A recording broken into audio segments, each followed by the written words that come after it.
Europe 1, il est 7h20. Mathieu Béliard. Le monde bouge, Axel de Tarlet. Bonjour Axel. Bonjour Mathieu. Produire de l'acier propre, sans émission de CO2, c'est possible? Oui.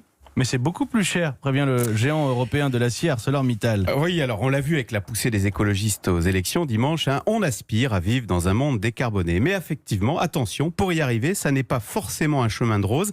Et c'est d'ailleurs, Mathieu, ce que vous disiez hier de façon assez surprenante, Daniel Cohn-Bendit, qui à ce micro expliquait hier que l'écologie, ça peut faire mal, ça peut piquer. Par exemple, disait-il, limiter la vitesse à 110 km/h, quand l'autoroute est vide, on ne le fait pas de gaieté de cœur. Eh bien, dans la même lignée, on a ces déclarations, effectivement, du patron d'ArcelorMittal. C'est le numéro 1 européen de l'acier. Vous savez que fabriquer de l'acier est une activité très polluante. On mélange à très haute température du charbon et du fer. Le secteur représenterait à lui seul 7% des émissions mondiales de CO2. Mais Eureka, le patron d'Arcelor, explique très tranquillement que fabriquer de l'acier propre, sans CO2, c'est possible. Les technologies existent, je vous les explique. En gros, il y en a 3.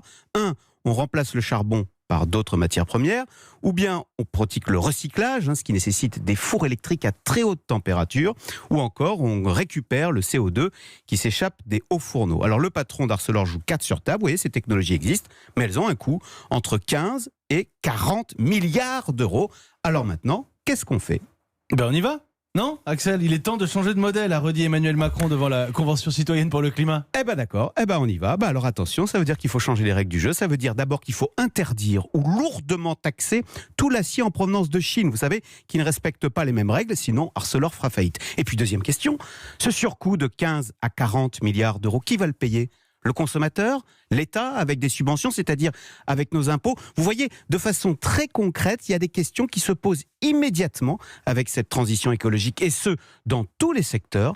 Oui, comme le dit Daniel Cohn-Bendit, l'écologie, ça peut aussi piquer. Merci beaucoup Axel de Tarlet, le monde bouge. Et vous le racontez tous les matins sur Europe 1, 7h22.